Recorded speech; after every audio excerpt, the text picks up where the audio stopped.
예, 마켓 주민 시간입니다. 최근 의료기기주들이 수출 호주에 힘입어서 주가도 강세 흐름을 보이고 있는데요. 오늘은 그중에서도 JVM을 집중적으로 분석해 보겠습니다. 프레스티지 전략연구소 반종민 소장, 정경민 변리사 나오셨습니다. 두 분 어서 오세요. 네, 반갑습니다. 네, 반갑습니다. 자, 의료기기 업종이 수출의 견인차 역할을 요즘 톡톡히 해주고 있습니다. 상반기에 수출 호조로 잘 나갔었는데요. 이제 하반기에도 잘 나갈 수 있을까요? 먼저 체크해 주십시오. 네, 하반기에도 이러한 흐름들이 계속 좀 유지가 될 것으로 판단이 되고 있고요. 특히 이제 뭐 여러 가지 전망치가 나오고 있는데 최근에 그 한국무역협회에서 진행된 하반기 수출 확대를 위한 그 정책과제 그 발굴 설문조사에 대해서 좀 어느 정도 이슈가 있었는데 이게 의료기기 업종의 수출이 증가할 거라는 응답이 상대적으로 굉장히 좀 높게 나왔다고 합니다. 그렇다 보니까 인도 유럽 시장 쪽으로 좀 수출 증가를 좀 예측을 하고 있기 때문에 이 점을 좀 앞으로 좀 참고를 하셔야 될 것 같고요. 사실상 지금 최근에 이제 제약바이오 관련된 이슈들이 좀 어느 정도 나왔는데 이게 일반 제약바이오 쪽뿐만이 아니라 바이오 헬스케어 쪽 그리고 디지털 바이오 쪽에 나오다 보니까 결국 이러한 흐름들을 봤을 때는 결국 의료기기 쪽도 같이 좀 부각을 받을 가능성이 높거든요. 그렇다 보니까 최근에 이제 산자부에서도 2030년까지 바이오 경제 수출 규모를 500억 달러로 늘릴 계획을 좀 가지고 있기 때문에 이 점을 좀 체크를 해보셔야 될 것 같고요. 또한 이제 하반기 때 이슈가 있는 것이 식약처의 그 국가 표준 그리고 국제 표준을 조화를 좀 추진을 하겠다라고 밝혔습니다. 그렇다 보니까 의료기기 분야에 대해서 166종에 대한 그 KS에 대한 그 오는 그 9월 13일까지 의견을 좀 수립을 할 예정을 갖고 있고요. 또한 식약처에서도 의료기기 시판 후에 안전검사에 대한 기간을 좀 어느 정도 개선을 하겠다라는 얘기가 나왔기 때문에 오히려 하반기 때 좀 이런 분위기는 기대를 상당히 해볼 가능성이 높다라는 말씀드리겠습니다. 예. 네, 숫자에 대한 기대감이 점차적으로 올라가고 있는 의료기기 업종입니다. 오늘의 기업 JVM 볼 텐데 그 병원에서 조제약 처방받고 처방전 딱 주면 약국에서 따라락 이렇게 약을 만들어 주잖아요. 그 기기 만드는 회사라고 알고 있습니다. 맞습니다. 맞나요? 예. 소개 부탁드리겠습니다. 네, 이제 뭐 2016년에 한미약품제 그룹으로 편입된 회사고요. 1997년 말씀하신 우리 약국 조제 장비를 개발, 생산 판매하기를 목적으로 설립된 회사인데 원래 이름이 협신의료기 상사였는데 이제 뭐 여러 개 바꿨다가 2016년도에 이제 2004년에 JVM의 사명을 변경하였고요. 2006년에 코스닥 시장에 상장하였습니다. 2016년에 이제 한미사이언스로 최대 주주가 변경이 되어서 한미약품그룹의 자회사로 편입이 되었고요. 2022년에 12월 말 기준 최대 지주는 이제 한미사이언스로 지분율 39.2% 보유 중입니다. 예, 요즘 이 기업이 뜨겁게 주목받는 이유는 미국의 아마존 쪽에 납품 이슈가 있어서 그렇습니다. 그 이후로 이제 시세가 좀 나오고 있는데 어떤 내용을 담고 있나요? 네, 사실 이게 지금 미국 아마존 그 약국에서 그 의약품 자동 조제 시스템이라고 합니다. 그러니까 ATDPS 이거를 좀 용어가 어렵긴 하지만은 의약품 자동 조제 시스템이라고 하는데 이것을 좀 상업용으로 사용을 시작을 했다라는 좀 이슈가 부각받은 것입니다. 그래서 2022년 그 북미 파트너사인 그 파라타 시스템즈가 있는데 시스템즈가 그 글로벌 의료기기 기업인 그 BD라고 있습니다. 이게 좀 100톤 그 디킨스 뭐 그렇게 얘기를 하는데 그쪽에 이제 약 2조 원 인수를 했었는데 그로 인해서 작년부터 수출 부분에 대한 효과를 좀 얻었다고 합니다. 그렇기 때문에 특히 이제 그 아마존 약국의 경우에도 이제 동사가 제작을 하면서 그 의약품 자동 조제 시스템에 대한 좀 이슈가 좀 부각이 됐다라는 말씀 드릴 수 있을 것 같고요. 사실상 제가 봤을 때도 저도 그 병원을 그렇게 뭐 자주 가는 편은 아닌데 그 약국에서 그 약이 나오는 거 보고 굉장히 좀 신기했습니다. 그래서 이게 어떤 시스템인가 했더니 이 동사의 시스템이었더라고요. 근데 이게 단순히 약국을 통해서만 있는 것은 아니고 병원에서도 결국은 이제 의약품 그 약을 좀 그 환자분들에게 드려야 되기 때문에 그런 수요를 봤을 때는 단순히 그냥 약국뿐만이 아니라 병원이든 뭐든 그 플랫폼을 통해서도 좀 다양하게 영위를 할 수 있지 않을까 좀 바라보고 있습니다. 옛날에는 이 그 기기 없었을 때 어떻게 했나요? 한 칸 한 칸 다 손으로 넣어서 봉합했나요? 네, 뭐 그렇게 한 케이스도 있고 뭐 하나씩 놓고 이제 하시는 경우도 있고 아니면 딱 놓은 다음에 비닐로 딱 찍어서 이렇게 나온 케이스도 있었는데 네, 지금은 좀 많이 달라졌더라고요. 모든 게 자동화 시스템입니다. 자, JVM만의 기술력이 무엇인지 또 주요 거래처가 아마존만 있는 것은 아니잖아요. 설명 좀 부탁드리겠습니다. 네, 아무래도 이제 기술력이라보다는 주력 제품 위주로 좀 설명을 드릴 텐데요. 말씀하신 ATDPS, 그래서 전자동 정제분류 포장 시스템뿐만이 아니라 이거를 검수하기 위한 포장 검수 시스템 V젠이 있고, 이 커팅 와인딩 시스템 와이저, 그리고 약품 관리 시스템으로서 이니팜, 이 네 가지가 있습니다. 그래서 이제 ATDPS는 이제 글로벌 시장 점유율 1위를 기록 중이고요. 국내에서는 점유율 90%로 압도적으로 이렇게 보시면 될 것 같습니다.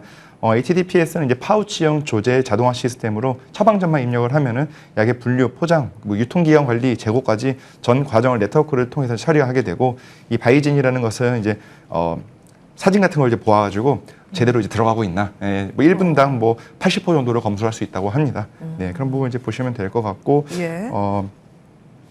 현재 뭐 판매되는 곳은 미국, 유럽, 호주 지역 중심으로 이제 확장을 하고 있고요. 포트폴리오 예. 다각화 중에 있고, JBM 이제 유럽 VB를 통해서 중국에서는 시노팜, 미국에서는 맥켄슨을 포함한 다수의 글로벌 의약품, 의료기기 유통 파트너를 확보하고 있습니다.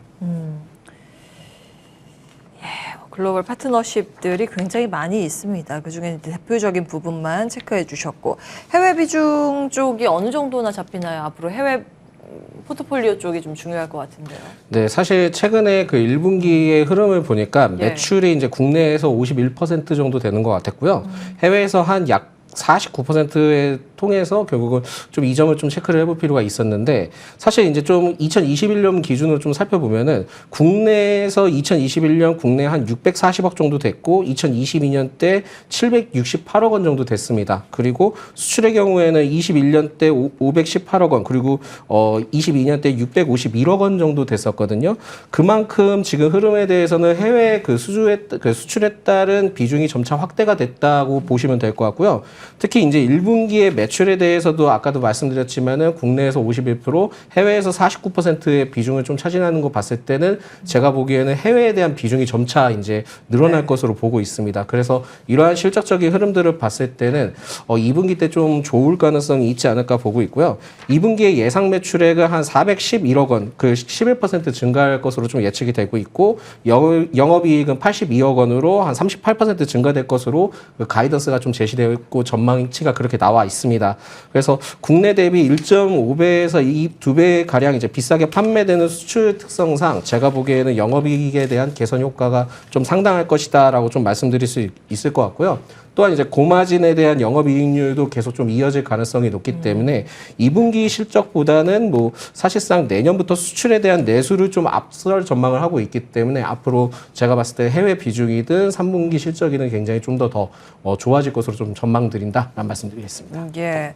그 사실은 이런 기술 기업들의 힘은 또 특허에도 있습니다. 특허 현황은 어떤지요? 네, 지금 현재 574건의 출원권이 지금 확인되고 있고요. 1998년도부터 시작이 되었는데 상당히 그 2013년도에 많이 튀어 올라온 거에 대비해서 현재로서는 이제 특허를 이제 많이 출원하고 있지 않은 그런 상태이긴 합니다. 아무래도 수출을 좀 관심이 갖는 기업이다 보니까 미국 쪽, 유럽 쪽에도 뭐 특허를 열심히 지금 준비를 하고는 있습니다. 기술 분야별로 좀 살펴보자면은 대부분의 특허는 저희가 뭐 알고 있는 그 전자동 제품 이쪽 분야에서 제일 많이 출원이 되고 있고요. 그 관련해서도 이제 뭐 비슷하게 최근에 등록된 특허들 뭐 간단하게 좀 살펴보자면은 앰플이나 뭐 바이오 형태로 밀봉을 시켜주는 뭐 장치라든지, 아니면 이제 뭐 약품 조제 자동화 시스템을 위해서 포장지가 정품인지 인식하기 위한 시스템이라든지 그런 내용들이 있고요. 관련해서 자동화와 관련해서 좀 주요 플레이어는 JVM이 현재 가장 많은 특허를 보유하고 있는 것으로 좀 판단이 되었습니다. 예. 사실 주가는 최근 들어서 큰 상승세를 쉬어냈습니다. 3월 뭐 6천 원대 대비했을 때 지금 39,000원까지 지난 25일 찍기도 했는데 굉장히 큰 폭의 시세. 요거를 이제 증권가에서는 어떻게 보고 있는지 궁금하거든요. 그 지난주 그 증권가에서 목표 주가를 제시를 했던 것이 45,000원이었습니다. 그만큼 의료기기 쪽에 굉장히 좀 주목을 하고 있는데, 사실 이게 7월 10일부터 그 외국인의 순매도에 대한 좀 흐름들이 지금 이어지고 있기 때문에 예. 이러한 상황들을 봤을 때는 일단은 최근에 이제 주가 흐름들이 좋기는 했지만 어느 정도 좀 조정을 좀 둬야 되지 않겠나라고 보고 있고요. 사실 이 거래일제 지금 조정의 흐름들은 보여주고는 있습니다만 어느 정도 이 구간만 좀 잘 지켜준다 하면은 제가 봤을 때는 재차 좀 상승할 가능성이 있지 않나 보고 있고, 결국은 지금 아직까지는 기존에 최근에 이제 올라갔던 흐름들이나 봤을 때 단기 조정 가능성을 좀 열어둬야 되지 않을까라는 좀 말씀드릴 수 있을 것 같고, 2분기 실적에 대한 기대가 있고 또한 그 의료기기에 대한 이슈가 굉장히 많이 부각되고 있습니다. 예. 그만큼 최근에 그 스마트 제조에 따라 오히려 스마트 제조 쪽에서도 좀 포커스를 받은 이력도 있고, 의료기기에 대한 또한 미용기기에 대한 포커스가 좀 상당하긴 한데 그만큼 이제 급하게 상승을 했기 때문에 한 번 정도는 쉬어가줘야지만 더 오를 가능성이 높지 않을까라고 판단을 해서 지금 상태에서는 좀 더 조정을 받거나 아니면 이 상황에서 보합권을 좀만 흘러간다 하면은 제가 봤을 때는 43,000원까지도 상승이 좀 가능하지 않을까. 1차적으로 43,000원까지 좀 가능하지 않을까라고 조심스럽게 예측해보고 있습니다. 예. 네, 단기 물량 소화 과정은 필요하나 긴 시계열로 늘려봤을 때 실적에 대한 기대감을 수렴한다면 상방 가능성이 열려 있다. 이런 내용으로 정리해 주셨습니다. 프레스티지 전략연구소 반종민 소장, 정경민 변리사 두 분 함께했습니다. 말씀 고맙습니다. 네, CNB 오늘 준비된 순서는 여기까지입니다. 일단 지수가 그래도 긍정적인 흐름을 이어가고 있습니다. 오늘 사실 이제 중화권 쪽에서 계속 이게 경기 부양에 대한 기대감이 들려오면서 여러 시클리컬 섹터가 같이 돌아가면서 지수를 끌어올리고 있는 상황입니다. 선택지가 많아 보입니다. 고민이 되실 텐데요. 이어지는 MTN 순서들을 통해서 오늘도 좋은 선택 하시기 바라겠습니다. 여기서 인사드립니다. 끝까지 시청해주신 여러분 고맙습니다.